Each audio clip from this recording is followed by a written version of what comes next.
Chef Sharon 唔係世界文化遺產，但應該係摩洛哥最多人認識嘅城市之一。原本諗住呢度單純就係一個打卡勝地、撚貓天堂。哇，好靚啊！佢阿媽好似個埃及妖姬咁。但原來都有好多城鎮規劃同埋建築特色可以睇，仲有我哋超級大推嘅酒店要介紹俾大家。都可以見到 Medina 個全景，應該冇乜邊幾間係做到呢個效果。今次摩洛哥之旅，開箱酒店就係其中一個行程重點。事不宜遲，摩洛哥最後一集，Let's go！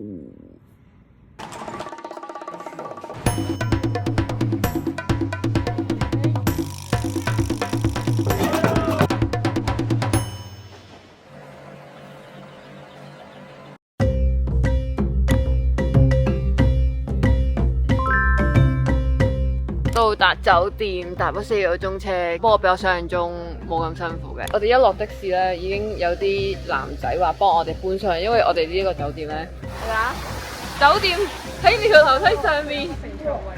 係今日落雨啊，但係感覺呢度落雨都有啲 feel 嘅。Hello， 辛苦晒佢哋，每日力地 ，OK。哇，好靚啊呢度！哇，呢個角度好正喎。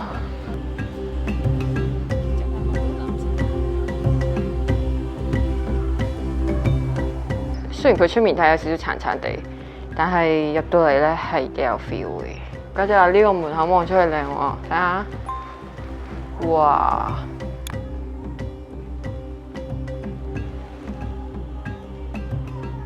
好靚呢度。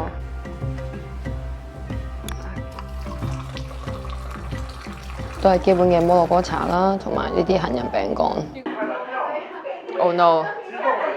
突然間冇咗嗰種超嘅感覺，破壞晒。我哋整個世界已經完咗。好，入房睇下啦。每間房咧都係唔同嘅城市名嚟嘅。我係想要里斯本啦，我家姐係想要印度嘅一個城市，但係我哋太遲啦，所以我哋最後 book 咗間 Nairobi。咁咧睇房咯喎，好大間房。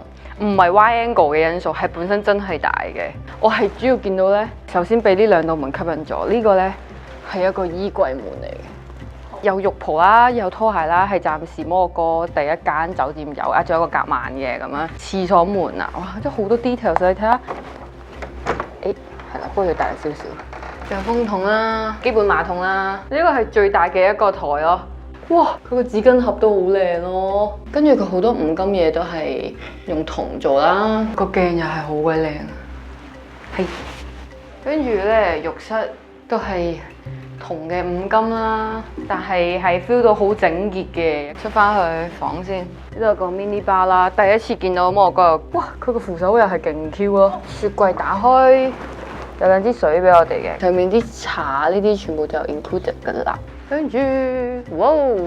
兩盞吊燈，有個古董電話，唔知係真係用到定係裝飾咧？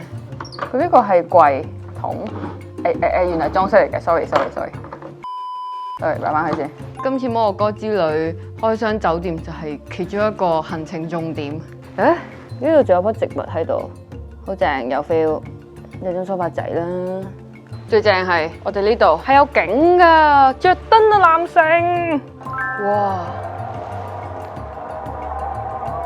好彩咋，而家開始落大雨啦。呢間係真係酒店嘅水準嚟嘅，新淨舒服 modern 啲嘅。琴日喺菲斯嗰度咧，係真係住咗喺個古蹟入面，但係其實佢啲硬件可能點都係有少少舊舊地，但係呢度整體全部都好新淨。大家可以考慮下 book 嗰間Jaipur 嘅房，因為嗰個紅色主題啦，而且係我好中意呢個印度嘅城市 Jaipur。我本身想 book 嗰個，大家可以考慮下 book 里斯本。我想要 Jaipur 啊！冇啊，太遲啦！跟住啱啱我哋唔記得咗啦，佢下意識係覺得自己係 book 咗嗰間印度城市嘅房，見到對面係，跟住佢想衝過去咯，背咗。今年去唔到 Jaipur 都可以 book 間 Jaipur 嘅房，所以其實好大機會，如果旺季，我哋呢個時候仲唔係旺季。係啊，而家淡季咋。旺季應該好難 book，所以大家一定要提前。呢間係值得早啲 book 嘅，雖然佢前面要行咁多樓梯啦，但係我覺得你每日行上行落係值得嘅。我想講連個垃圾桶都好靚，佢雖然有呢啲 decoration 喺度，但係唔會覺得恐怖啊。呢個好 QQ 啊！攝。今日係南城嘅full day 日子，但係啱啱係落雨咯。早餐嘅時候係出現過一篤仔藍天嘅。聽朝咧天氣會好啲嘅，所以即係認真行可能就聽日咯。今日試下探下路先。哇，好凍啊！一出嚟就同埋個地下係跣嘅，落雨好凍啊！因為我有開叉㗎。今日套衫係最靚㗎，但係我冇諗過咁凍，我就係喺我改變咗個造型，始終都係要留住少少命嘅。有一篤仔藍天喎，好似。喂，呢個位影相幾靚，有啲草，然後框住咗個纜繩。啊！踩到個水凼啊！成間酒店咧都有一種好香嘅感覺。佢因為真係種咗好多 jasmine 喺度咧，後面呢幅牆都係玉玉嘅仙人掌勁挑。我家姐仲喺唔知邊個位度影緊相，咁落嚟係咁嘅。2分鐘嘅路要行10分鐘。啊！又踩到一撇水啊！好凍啊！我哋到底堅唔堅持到？唔知等我幾時。不過我係第一次覺得有城市係陰天都咁有 feel，就係呢度咯。Chef Sharon 係喺山上面，即係好多霧氣咁樣。縮地地啊！佢哋咪柴犬嚟㗎。佢個四眼都好得意。哇！個酒店行過一小節路已經好似感覺即進入舊城區邊邊咁啦。感覺喺男上呢度就係不停喺人哋個屋企門口影相咯。不過有啲好似收費嘅，即係佢知道自己係成為打卡熱點。哇！嚟啦！俾大家睇下落雨嘅纜繩，飲嗰杯熱豬已經嘅效力已經冇咗。最後因為太大雨又凍咧，我哋行咗半個鐘搞唔掂咧，要翻轉頭。大家如果嚟到呢度唔好彩遇正落雨嘅話咧，真係要小心先，因為呢度全部都係斜路同樓梯級，層層疊疊油咗好多油漆同石灰粉咧，長年累月已經俾人行到好跣啊，所以一定要揀對啱嘅鞋。每個門口都有隻貓喺度㗎，喵！我哋喺房度休息咗幾個鐘，而家趁佢停咗雨再落去。唔記得咗啱啱有冇講？呢度落雨嘅話咧係得10度咯。終於有翻啲藍天啦！哇，陽光一出嚟，成個藍城即刻唔同晒啊！其實 Chef Sharon 喺帕帕爾語入面咧係解望住對角嘅意思，因為喺遠處咁望過嚟咧，呢座城就好似坐落喺山羊角中間咁。因為呢種陡峭嘅階級式街道喺雨季咧就會變成一種天然嘅排水道，防止山洪暴發浸晒啲屋。佢仲有微氣候調節嘅功能，因為山谷早晚溫差大咧，呢種高低錯落密密麻麻嘅疊加式建築佈局可以互相遮擋太陽，將地中海吹嚟嘅山風鎖喺啲窄巷入面，做到天然冷氣嘅效果。但調翻轉咁講咧，我哋喺3月份去加埋落雨啲濕凍咧，就變咗太凍咯。出太陽，我竟然感受到俾太陽曬嘅感覺，太感動。係，好細隻呢兩隻，勁得意咩事？佢哋啲草都好綠好靚。呢座內向型防禦山城喺1471年建立，其實原身係一個軍事要塞堡壘，用嚟抵禦當時葡萄牙人嘅入侵。啲巷弄順住山脈嘅自然等高線去發展，無數嘅轉彎盲區，仲要由下而上咁樣攻城，都係極度消耗體力㗎。所以呢度嘅地勢同城鎮規劃嘅配合係充滿住嚴密嘅軍事防禦智慧。我喺度掘住我。做咩啊？佢咁望住我，我以為佢唔想俾我落去，跟住佢扭肚啊！冇啊，我哋冇嘢食啊，對唔住。佢揈尾啊！哦，醫生眼要揈晒尾喎佢哋。Hello， 我哋冇嘢食啊 ，sorry 啊。穿梭喺藍城入面，你會見到咧，周圍都係啲好溫順親人嘅貓貓狗狗啊。點解摩洛哥人對啲動物咁好嘅呢？原來喺佢哋伊斯蘭信仰入面咧，貓係被視為一種好潔淨、備受尊重嘅動物。相傳佢哋嘅先知穆罕默德都係好中意貓嘅。摩洛哥人就深信善待呢啲貓貓狗狗，餵呢啲流浪動物係一種累積功德嘅善行。所以全城嘅居民啊、鋪頭啊都會好自發照顧呢啲街坊毛孩，令到呢度除咗係一個打卡天堂之外咧，更加係一個好有愛嘅動物社區。好靚啊！個媽媽，個媽媽好靚，好似個埃及妖姬咁樣，好靚。好靚啊！超級細粒，呢度有一隻超級細粒，喺一度，上面有3隻超級細粒。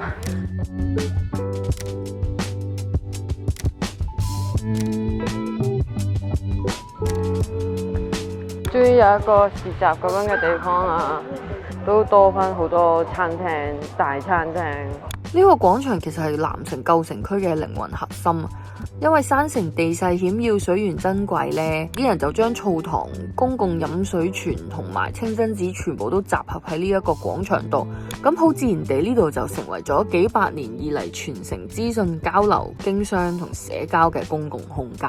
廣場上面有個白色嘅建築就係大清真寺，佢個宣禮塔都係好罕見嘅八角形設計嚟㗎。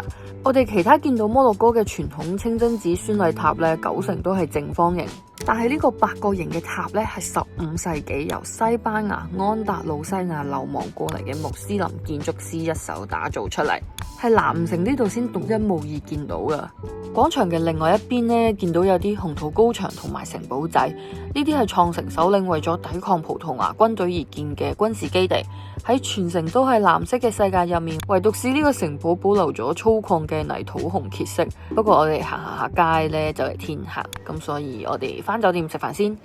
終於可以展示翻我今日嘅 outfit。原本係諗住咁樣着，但係真係太凍，要加翻件褸。夜晚就翻酒店度食啦，因為嗰張 menu 咧有烤三文魚，咁多日咧我都冇見過有魚食，同埋因為呢間餐廳咧可以對住一個好靚嘅南城夜景。而家其實已經散咗啲勁厚嘅烏雲㗎啦，見到少少日落㗎啦。聽日早啲起身啦，應該放晴㗎啦。咁我哋今朝已經食咗一次早餐，都係喺呢個位。等聽日再拍俾大家睇。試米。佢呢度咧落咗單之後要等1個鐘咯，所以我哋啱啱上咗去攤咗一陣，跟住8點鐘再落翻嚟呢度，再落翻嚟已經多幾枱人喺度啦。原本諗住落嚟食就係為咗食個烤三文魚，因為我成個摩洛哥都冇見過有魚食啦。跟住佢同我講，唯一喺呢個買晒咯。最後嗌咗個魚嘅 tagine， 已經喺呢個 trip 度食咗好多 tagine 啊！我其實我唔係好想再食 tagine 嘅，但係佢話入面有4-5隻魚啦，咁我就 OK 咯。跟住有啲前菜啦，有啲包啦，點橄欖係好好食㗎嘛，佢個包都幾大塊。中意食啲硬角角嘅包。酒店咧，佢有自己種嘅一隻嘅，呢個粉係佢自己猜嘅。加個沙律都好食，咁橄欖油都好食。整體嚟講都幾推薦大家嚟，對住麥甸娜食早餐食晚餐，5至10分鐘你已經行到去。呢度 service 好好啦，環境就當然好靚啦。暫時摩洛哥咁多間酒店入面係酒店嘅 standard，我真係好開心喎！我啱啱見到佢打開嘅時候有勁多魚，我真係好開心，我真係好想食魚，終於有魚食，係魚啊！有4隻魚，係出緊煙嘅魚，係魚，有汁嘅個魚，佢個魚都係冇骨嘅，家人可以放心食。即係一嚟已經係好散啦，因為佢挑晒啲骨，咁樣反而仲好喎。因為烤三文魚淨係得三文魚，但我而家食咗4隻魚，勁開心。仲有啖魷魚喺度喎。魷魚仔，即係咁細粒嘅魷魚，同埋你嗰個意粉好食嘅意粉嚟嘅咯，佢唔重味咯，一定唔係用茄汁煮嗰啲，佢真係用番茄熬出嚟，新鮮番茄 ，so organic。收下聲先，全部 cream 嚟㗎，哇脆脆咯，哇冇雞蛋嘅呢個脆脆好食嘅。咪佢個 cream 真係好似食緊抹布味。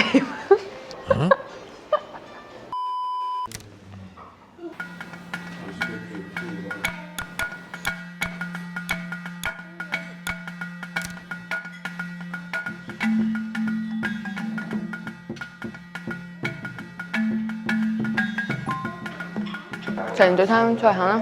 早兩日落雨濕滴滴，我哋就冇特別上嚟啦。呢度其實咧係有個泳池嘅，係對住麥甸娜嘅一個泳池 ，SPA 嘅地方啦。然後咧佢呢度咧 Olive Terrace， 佢真係喺度種下啲橄欖。哦，佢琴日 serve 我哋啲橄欖應該都係自己種。我哋就係住呢一階，但係上面仲有一階，可能仲有其他房。上埋去個 rooftop 度望一望，呢度有個圓頂，就係我哋間房對出嗰個好多燈嗰個位。呢度都可以見到麥甸娜個全景。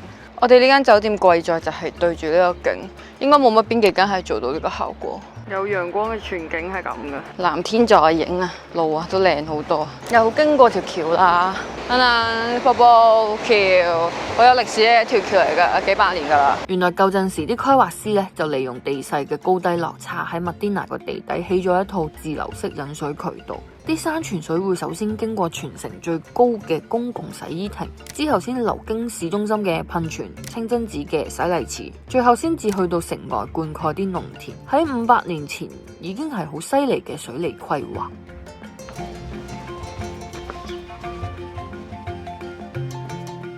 陽光底下，我哋可以更加清楚咁樣見到呢座山城嘅混血建築特色。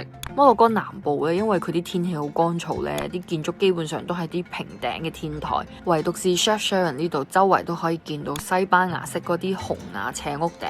前面都講到15世紀末咧，有好多西班牙安達魯西亞嘅穆斯林工匠逃亡嚟到南城呢度，而呢個山脈嘅降雨量咧係全摩洛哥數一數二咁高，所以佢哋就應用咗地中海對岸嘅防雨斜頂技術，同時都應用咗傳統嘅石灰批盪。石灰本身係一種識得透氣嘅建材嚟嘅，本身又可以抵禦到山區潮濕嘅大霧。高鹼性嘅石灰亦都可以喺山區度殺菌甚至防蟲，所以當地嘅人流傳藍色嘅牆可以防蚊呢，可能係因為佢哋對於石灰建材嘅誤會。By the way， 講起藍色牆呢，其實歷史學家研究發現以前唔係藍色嘅，反而係泥色同白色。因為1930年代有大批逃難嚟到呢度嘅猶太人，藍色喺佢哋嘅宗教入面呢就代表天堂，所以佢哋先至將啲屋油做藍色。但係都係得部分猶太人嘅區域有少少藍色咯。真正演變成今時今日全城一體嘅夢幻藍色呢，其實係1970年代地方政府為咗發展旅遊業推行嘅一個城市營銷策略，結果都證明係一場超級成功嘅 marketing。直到今時今日，每年嘅春天，啲居民都會攞啲天然嘅礦物顏料咧，重新油過啲牆身。哎呀！我嘅其中一個目標就係揾到啲橙打卡。哇！好多番梘賣咯呢度。呢個係超靚。哦，個頭腦。我哋行呢度嘅秘訣就係向上行一截路，然後你中意逛下又好，打橫行又好，跟住行到咁上下，你想落翻去咧，你向下行咧，你就會去翻你想去個地方。你係會蕩失路嘅，但係唔係想象中咁難。OK， 啱啱先講完，而家蕩失路啦嚇。啱啱先講完，好容易揾翻條路，而家就揾唔翻。佢有一條好主要、好signature嘅大路，你有啲咩事落翻去大路，你已經揾得翻。除非你係住喺嗰啲巷仔度啦，咁就好難揾。咦？咁又即係講翻，又係真係推薦我哋嗰間酒店。你揾到條大路就一定翻到去間酒店喎。